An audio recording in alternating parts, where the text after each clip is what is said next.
Taoiseach, last night in debate with Sinn Féin's Owen O'Brien, your Minister, Darragh O'Brien, claimed that we do not have a housing emergency. Incredible stuff, Taoiseach. So I would like to share with you just some of the hundreds of people who have been in touch with us in the last 24 hours, victims of the housing emergency. Christopher tells us, I'm living in rental accommodation. I work full-time in the Defence Forces. My partner works part-time as we can't afford full-time childcare. We'll never be able to afford a house with prices this high. I'm at my wit's end. I genuinely have to hold back tears some days out of pure frustration at the state of things. Tracy tells us, I have to take an overdraft so I can pay the mortgage every month. I can't afford oil for heating. We're ripped off. I'm considering moving to New Zealand. Christine's story. I got 6 months' notice to leave after 9 years renting. I have 4 children, all under the age of 10. I've been on the housing list for years. Council tell me there are no houses and to start asking family. I'm so stressed I've had to go on medication. I work hard. I feel so let down. My heart is broken thinking that my children may not have a home. Aoife tells us, myself, my husband and 3 kids have lived with my mother for nearly 5 years now. We make too much money for social housing and way too little to own our own home. Our only hope would be affordable housing. We couldn't afford to rent. We feel like our lives have been on hold for so long now. We pay our taxes, pay our bills. We truly are the working poor and the hidden homeless. Killian is 28.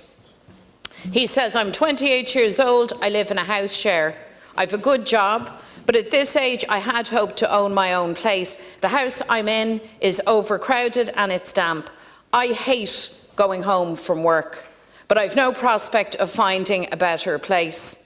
I am very much considering moving away for a better life. I know that there are people worse off than me, but my current situation is so depressing. Kate tells this. She says, we're back living with my parents along with 2 children. We're saving for a house, but prices are crazy. We both have good jobs, but we're not massive earners.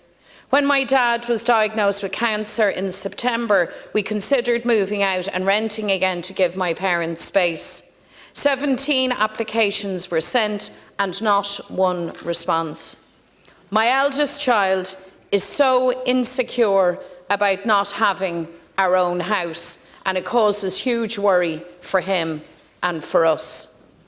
So there you have it, Taoiseach, and this, let it be said, is just a sample, a small sample of the real stories of your collective failure in housing. A father close to tears every day, a mother on medication to cope with the stress, young people feeling depressed, looking to emigrate, children racked with anxiety and fear, families living in a state of panic. There too nach éigandó tíochta í seo, ach ní hagan an tuairim sin na fear scale na daoine. The claim made that this isn't a housing emergency is so painfully out of touch with reality, because Taoiseach, if this isn't a disaster, then what is it?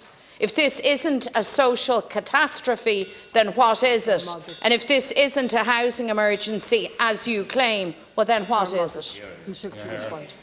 Well, first of all, I have been very consistent in this House in saying repeatedly that housing is the single most urgent and important social issue facing our society at this moment in time. And since this government has come into office, we have focused razor-like on the housing issue. And the evidence is there in terms of the new schemes that have been brought in terms of the construction and so on. I'll deal with that in a moment. But be in no doubt, this government sees housing as a key priority. And it was a pillar of the programme for government, and a lot has been done over the last 2.5 years, notwithstanding the lockdowns during COVID-19, of which there were 2, which did have an impact, Coming out of that into the war in Ukraine, the inflationary cycle, which really increased building material costs, but we got to grips with that through the work of Minister McGrath in terms of public tendering and reforming those, giving confidence back to the sector to continue to invest in housing. And we will increase the supply of housing. We are increasing the supply of housing, and the plan is working. And we all accept the challenges for people out there. But the answer is to build more houses, to get supply up, along with a range of other policies. And I've said this repeatedly. I have seen no alternative to housing for all from anybody, from your party or from anybody, through the chair. I just haven't seen it in substance, in detail, in additional recommendations that would go over and above what Minister O'Brien has introduced. And those are the realities. Now, the latest home completion data from the CSO shows the country is well on track in exceeding the Housing for All plan for 2022. So we will go over 24,600, and that towards the end of this year. There was 28,000 homes built in the 12 months to September 2022. 21,000 house completions alone in the first 9 months of this year. And as I said, we hopefully will go over the target that we set ourselves. So the plan is working, but we need to build more houses. We need to build them more quickly. There were more than 16,000 first-time buyers in the past 12 months. I think that's the highest in a long, long time, since 2007, and represents 33% of all house purchases. So house completions, commencements, permissions, home purchases, first-time buyers, mortgage drawdowns are all up to record levels. So we've had the highest housing delivery since 2008, the highest commencements on record, highest planning permissions since 2007, highest number of first-time buyers since 2007, highest number of home buyers since 2008. And we've also pushed very strongly ahead with the social housing. 18,390 new social homes have been added to the social housing stock under this government to Q2 of 2022, and that's including 11,301 new builds. We have brought 5,000 social homes back in to use under the Voids programme, and we're going to review, we're concluding the review, a fundamental overhaul of our planning code, because delivery of housing is key, and the delivery mechanism in terms of objections to housing projects and so on, and the slowness of delivery in many councils over so many years, Devaney Gardens, you name it, all too long, Oscar Traynor, just ridiculous objections and so forth. So the Croí Cónaithe Fund, the 16 acts have been passed in this House. The Minister's brought 16 pieces of legislation on housing through this.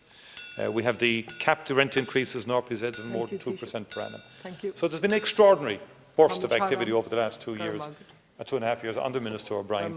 That cannot be taken from it. It's real and it's substantial. Mary Lou McDonald. Highest rents, highest house prices, highest levels of homelessness. That's the reality of your record. So here's Karen. Karen's in her early 20s. She says, with my boyfriend 6 years, living with our parents in a box room. We just want to start our own life. We're just waiting for something to get better. It's so hard. Michael says, we're a working family with 2 children, renting for 21 years. We've been given notice of termination. We have no idea where we're going next. We can't afford to buy, and we can't afford to rent. We're not even eligible for council housing since we're above the threshold. The future is just so unsure. Taoiseach, can I put it to you? Do you accept that this is a catastrophe? Do you accept that we are living through a housing emergency? Because if, like your minister, you do not, that goes a very long way to explain your abject failure in meeting the housing needs of people. So can I ask you the straight question? I've given you just a sample of stories. This is a housing emergency, is it not? Well, Deputy, I'm not going to play your populist game. I mean, look, Sinn Féin essentially is populist in its approach to issues. I've stated my position on housing. I use my definitions. And I said it's the greatest and most important urgent social problem facing this country. I said that repeatedly. You're not going to put words in my mouth. But what I would say to you is this: we do not understate, through the chair, we do not understate the seriousness for many people out there. But I have listened to the Deputy, through the chair, for the last 4 minutes plus. Not one single solution came from the Deputy. Not one single proposal came from the Deputy in respect of this.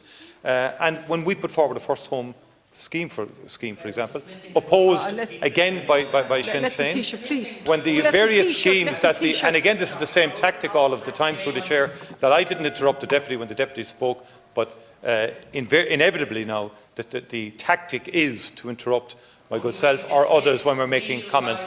I have dismissed. There's more.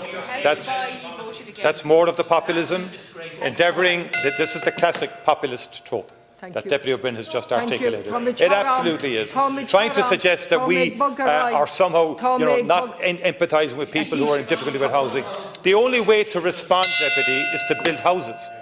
And when you look at Clonliffe, but the Deputy opposite feels free to oppose. I just want to make the point. Sorry. No, but look, Deputy, you're a serial. The party opposite is a serial opposer to housing all the time. Clonliffe Road being one of them, you know.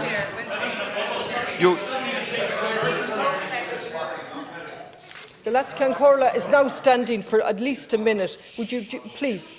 I'm not going to continue, so there are interruptions on both sides. If we could, with respect, move on and listen to the Speaker. Thank you. Or otherwise, I will not continue. I simply won't.